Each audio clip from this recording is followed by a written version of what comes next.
Côté personnalité, il paraît que Christophe de Chavannes a un mauvais caractère. Alors qu'est-ce que ça veut dire? Que votre vivacité se transforme parfois en fureur?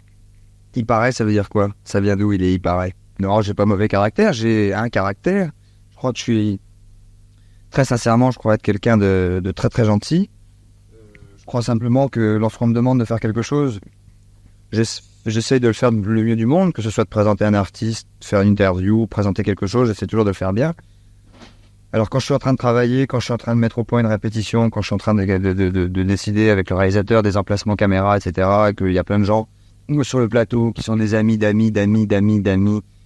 la vedette, qui sont en train de discuter, de se marrer, de déconner, qui en ont rien à faire, qu'il y ait quelqu'un qui soit en train de travailler, là c'est vrai qu'on peut un petit peu perdre le contrôle de ce qu'on dit de temps en temps. Alors je me mets en colère, ça dure 1 minute 30, mais j'explique aux gens peut-être un peu fort que je suis en train d'essayer de mettre au point quelque chose, que c'est pas facile, et qu'il n'y a pas de raison qu'eux se font la gueule. Je veux dire, si un attaché de presse est dans son bureau en train de téléphoner et que moi j'arrive en faisant le fou dans le bureau, en mettant de la musique très fort ou je sais pas quoi, ça les fera peut-être pas plaisir. Là c'est pareil.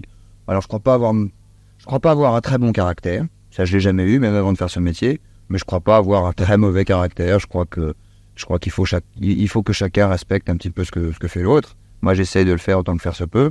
Il y en a qui le font un peu moins avec moi, d'où de temps en temps des petits éclats de voix sur le plateau, mais je vous assure que ça reste à des éclats de voix, quoi.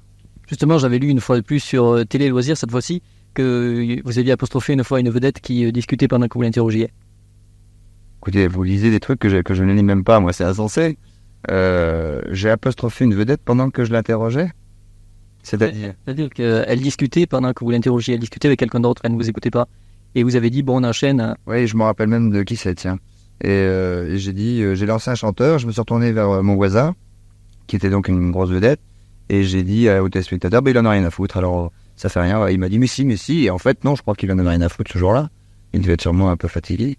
Mais oui, pourquoi? Il n'y a pas de raison. Je veux dire, si on vient à une émission, je crois qu'il faut plonger dans le jeu et puis le faire. Si on vient et qu'il y a une espèce d'hostilité comme ça qui ressort, c'est désagréable pour tout le monde. D'abord, c'est pas bien pour l'artiste parce que je crois que le téléspectateur se trompe pas et que quand quelqu'un n'est pas très aimable, c'est contre lui que ça va. C'est pas contre moi, à la limite. Et je vois pas pourquoi je me gênerais. Je veux dire, si moi je vais chez quelqu'un et que je fais quelque chose qui me plaît pas, on me le dira, je fais pareil. Donc vous n'êtes pas prêt à faire des concessions? Si, des concessions on en fait, jusqu'à un certain point. Bon, ça vient un moment que ça durait et que je me rendais compte qu'il y avait cette espèce de barrière entre nous. Et au bout d'un moment, c'est sorti tout seul, mais je l'ai pas dit méchamment, j'ai dit en me marrant, parce que ça me faisait marrer, parce que je lançais quelqu'un et qu'eux discutaient tous les deux. Et je dit, bon, il y en a rien à foutre. Voilà. Tout à l'heure, vous parliez de Michel Drucker qui a dit qu'il n'aurait jamais fait assez d'émissions comme Tout au folle de lui. Est-ce que ça veut dire que la concurrence est vraiment présente, comme on le dit? C'est une véritable bataille? Non, moi je le considère pas comme ça, mais je pense que on n'a pas tous le même mode de pensée. Moi je considère qu'il y a de la place pour tout le monde. Je considère que tout le monde peut faire ce métier de façon différente. Visiblement, vu les déclarations de Michel Drucker dans la presse, lui ne voit peut-être pas ça comme ça.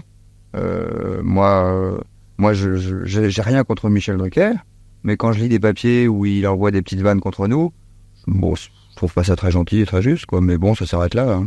Ça m'empêche pas de dormir.